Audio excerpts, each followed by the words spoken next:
এই মানুষটাকে চেনেন? যদি চেনেন তাহলে আপনিও রুচিশীল মানুষদের একজন। মানুষটার নাম জুয়েল রানা। তিনি চিত্ত মিডিয়া নামক একটি ফেসবুক পেজের স্বত্বাধিকারী। হাতে কলম, চোখে চশমা, সাথে গ্রাম বাংলার চিরায়ত রূপ। জুয়েল রানার কন্টেন্টগুলো মানুষের হৃদয় স্পর্শ করেছে। তার কথা বলার ধরন, কণ্ঠের মাধুর্যতায় মজেছে লক্ষ লক্ষ ফেসবুক ইউজার। বাংলাদেশে কোনো কন্টেন্ট ক্রিয়েটরকে নিয়ে এতটা আগ্রহ আগে তৈরি হয়েছে কিনা আছে সে প্রশ্ন।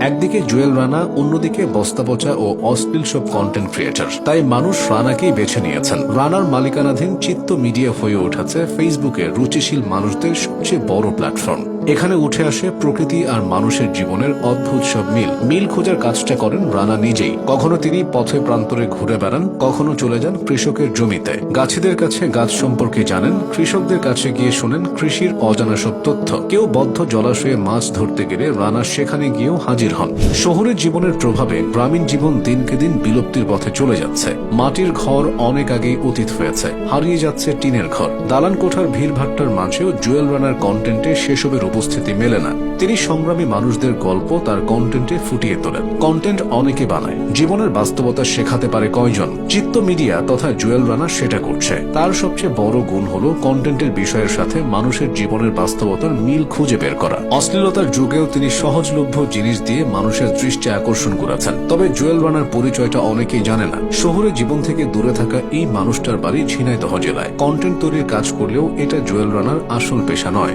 তিনি মূলত একজন ব্যাংকার। গ্রামীণ ব্যাংকের ব্রাঞ্চ ম্যানেজার হিসেবে দায়িত্ব পালন করছেন তিনি। জুয়েল রানা পড়াশোনা করেছেন কুষ্টিয়ার ইসলামিক ইউনিভার্সিটি থেকে। ব্যক্তিগত জীবনে তিনি বিবাহিত এবং এক সন্তানের জনক। পরিবারের মতো প্রকৃতিও তার কাছে ভীষণ আপন। পাখিদের কলকাকলি, সাদা বকের বিষণ্ণ বসে থাকা কিংবা কাটা গাছের ক্ষত তাকে ভাবায়। খালি পায়ে মেঠো পথে হেঁটে